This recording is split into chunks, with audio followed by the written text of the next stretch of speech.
Does soul exist? Soul? Yes. Whose soul? And one more. What is the purpose of life?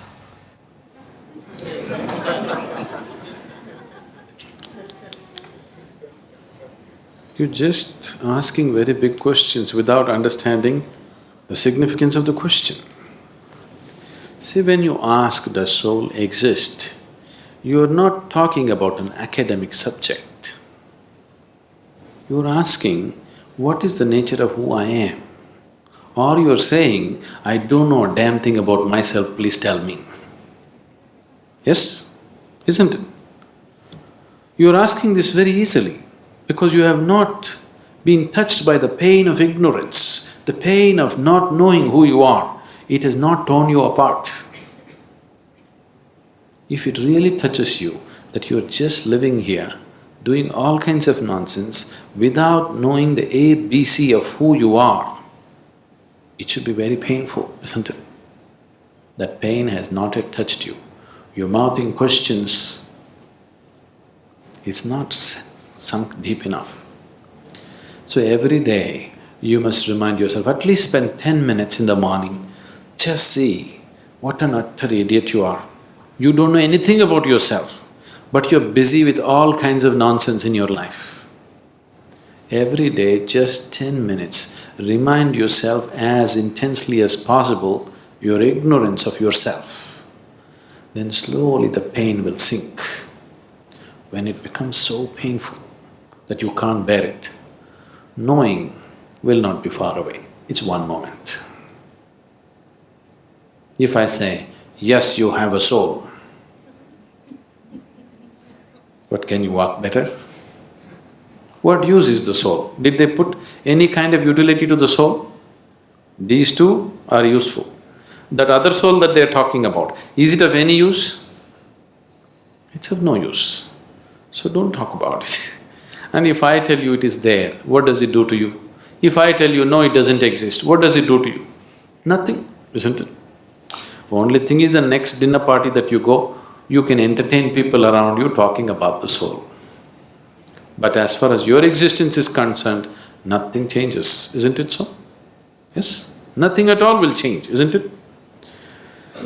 So if you're asking the question, fundamentally you're asking the question, what am I? Who am I? When you are here, are you alive? You're alive. When you're here alive, what is the way to know who you are? Is it not really ridiculous and insane that you must ask me, please tell me who am I? This is like two psychiatrists were walking on the Kovalam beach one day. One of them looked at the other up and down and said, "You seem okay, how am I?"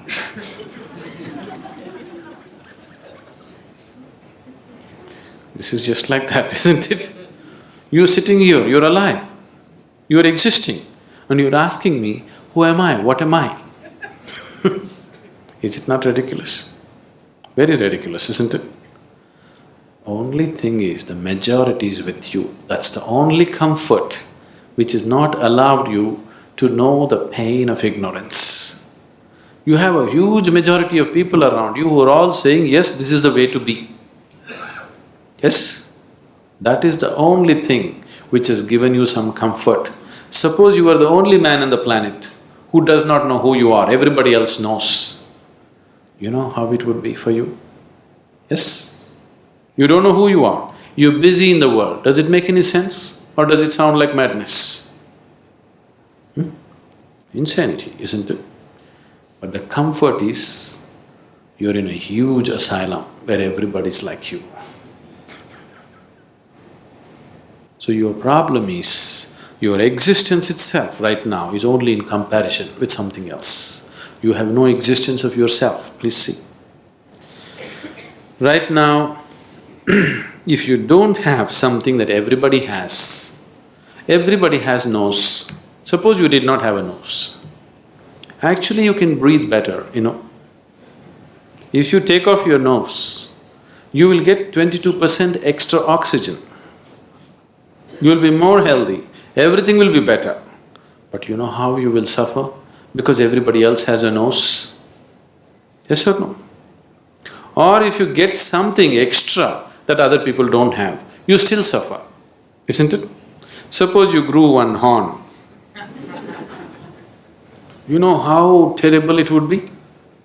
But if everybody had a horn, then we would be polishing it and decorating around. Your very existence is in comparison. There is no existence of yourself. Everything is in comparison.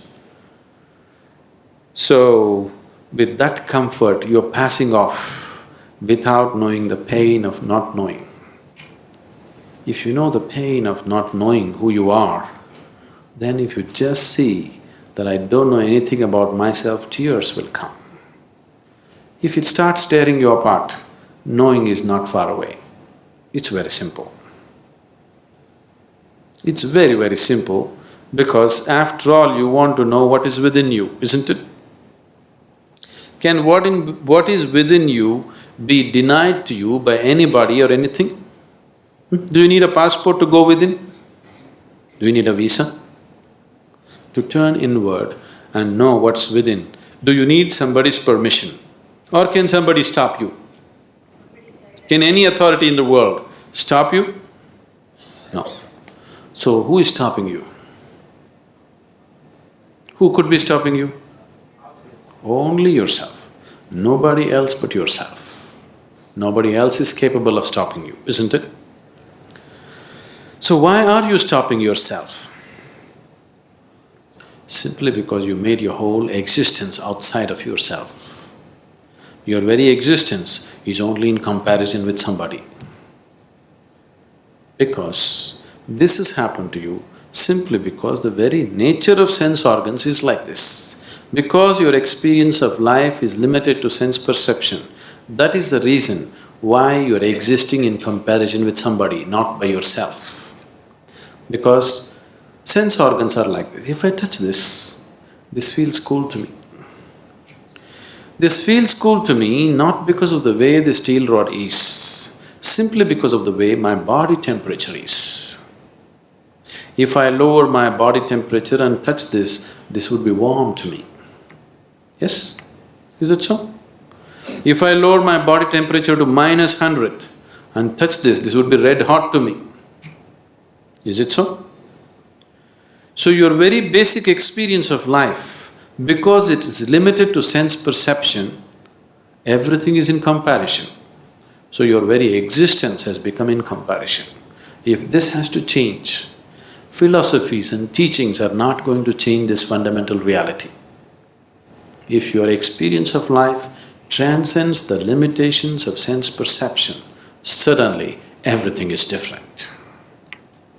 When we initiated you into Shambhavi, if you gave yourself to the process, it could easily take you beyond sense perception.